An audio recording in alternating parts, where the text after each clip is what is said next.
te garanto que no seu próximo teste CAL, o seu examinador vai te fazer essas 3 perguntas. What are the possible causes of a tail strike? And what are the possible consequences?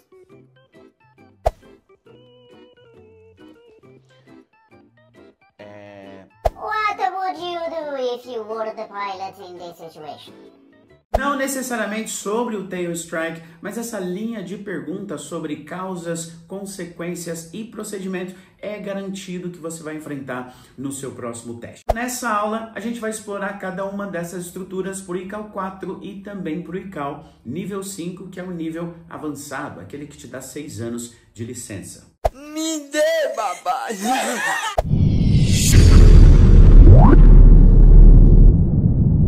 Então, gente, vamos lá. Começando aqui com a causa, porque o examinador, ele vai te pedir algumas possíveis causas de um certo problema. Lembrando que esse problema, essa pane, é definida lá de acordo com a versão de prova que foi gerada ali para você. Então, digamos que você está fazendo lá o teste do tail strike. Então, o examinador poderia te perguntar: What are the possible causes of a tail strike? Uma das estruturações de pergunta. Outra forma: What can cause a tail strike? E aí você poderia trocar a pane aqui, né? What can cause a hydraulic malfunction? What can cause a depressurization?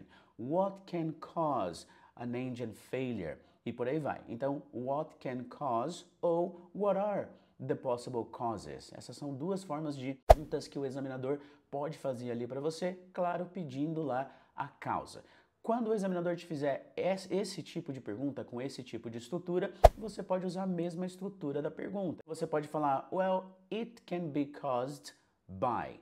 It can be caused by. Uma dica de pronúncia, dificilmente você vai falar assim, né, como um professor, tudo pausado. It can be caused by. Quando você falar isso aqui rápido, você percebe que esse T, ele quase que some na pronúncia. Então seria, well, it can be caused by. It can be caused by. It can be caused by. Ou seja, esse it, ele refere-se ao problema. Então, se o examinador falou para você, what are the possible causes of a tail strike? Você vai usar esse it para referir-se lá ao tail strike. What are the possible causes of a hydraulic malfunction?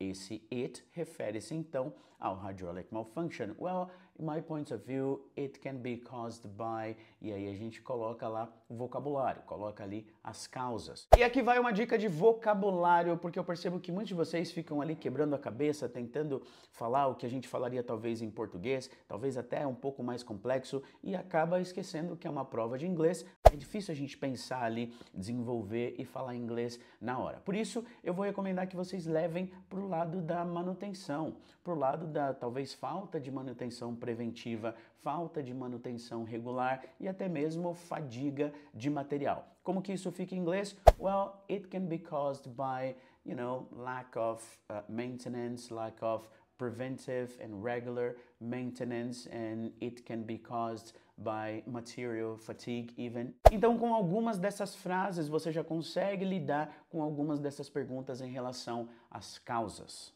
E agora vamos ver qual seria a estrutura para falar de consequências. Como que a gente fala de consequência em inglês? Qual seria uma estrutura ideal? A estrutura para consequência, na verdade, vai ser muito mais fácil. Vai ser o problema pode causar. O tail strike pode causar dano estrutural à fuselagem do avião. Well, a tail strike can cause structural damage to the fuselage, structural damage to the aircraft. Então a estrutura vai ser it can cause.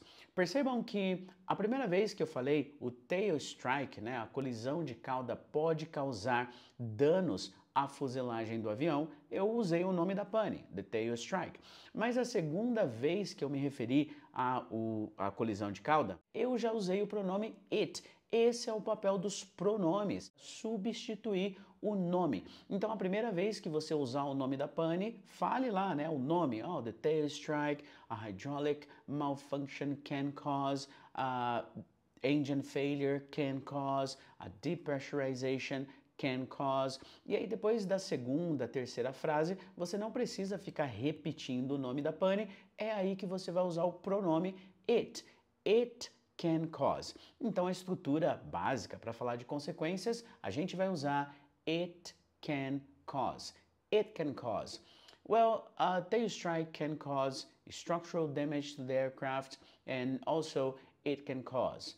It can cause. It can cause flight delays and cancellations. It can cause a return to the airport. Para falar de procedimentos, qual seria a estrutura? Porque o examinador pode te perguntar o seguinte: What should pilots do in case of a tail strike? What should pilots do in case of an engine failure? What should pilots do in case of an abnormal situation? What should pilots do in case of bad weather en route? Então esse é um tipo de estrutura que ele pode usar ali na pergunta e, claro, ele está te perguntando o que os pilotos podem fazer, o que os pilotos devem fazer, o que os pilotos fazem.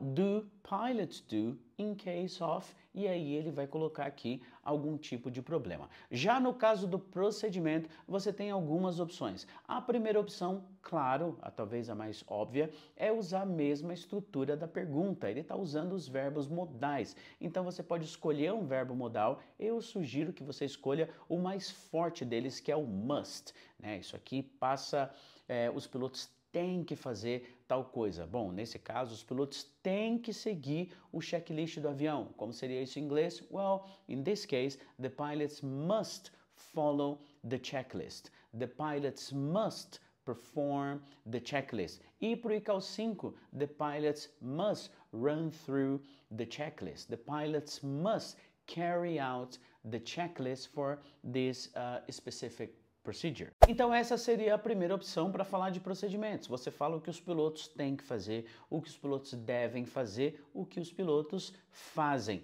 Uma outra opção é falar em primeira pessoa e eu acho que fica até um pouco mais fácil porque você faz aqui um link com a realidade, pensa na sua operação e pensa ali no que você faria. Agora, para você fazer essa ponte para falar em primeira pessoa, você pode usar a estrutura well, if I were the pilot, if I were the pilot, ou seja, se eu fosse o piloto, eu faria tal coisa. Para você fazer essa estrutura do faria tal coisa, a gente vai usar o modal would. Então a estrutura completa seria, well, if I were the pilot, I would, e você escolhe ali um verbo. Ah, se eu fosse o piloto, eu faria o checklist para essa pane em específico. Well, if I were the pilot, I would perform the checklist for this situation. If I were the pilot, I would carry out the checklist for this specific situation. Então é muito importante que você perceba que a prova é um jogo de estruturas, é um jogo de frases, é um jogo de consciência. Será que você percebeu qual a estrutura que o examinador quer que você use naquele exercício em específico? E é exatamente isso que a gente faz durante o nosso preparatório. A gente aumenta a sua consciência em relação a esses exercícios, em relação ao vocabulário apropriado. Uma vez que a gente tem esse vocabulário, a gente monta lá as nossas frases, a gente entende cada exercício para cada parte do teste. Então, se você é piloto, quer conseguir lá a sua primeira licença ICAO, o ICAO 4, ou se você já tem ICAO 4 e quer elevar a sua nota para o ICAO 5, essa também é uma das nossas especialidades. Recentemente, a gente tem conseguido com que vários pilotos consigam essa elevação de nível. Só na última semana foram pelo menos 2, 3 pilotos que conseguiram ICAO 5. Na semana passada foram quase 10 pilotos que conseguiram a licença ICAO seguindo a nossa sequência de aulas estratégicas em formato EAD, e no nosso curso você também tem aulas individuais. Então, uma vez que você faz a matrícula no nosso curso, eu já tenho todas essas aulas na sequência para você seguir, e você tem lá essa sequência de sessões individuais para alinhar o seu inglês até o seu próximo teste CAL. Então, se você é piloto e acha que o aprendizado, né, esse preparatório pode ser um pouco mais leve, pode ser um pouco mais suave, pode ser um pouco mais interessante e, por que não, um pouco mais divertido, tudo o que você tem que fazer é clicar no link que eu deixei na descrição desse vídeo, faz a sua matrícula, assiste a sua primeira aula, me manda mensagem lá para tirar as dúvidas no número que eu deixei ali na aula de introdução e eu te vejo do outro lado.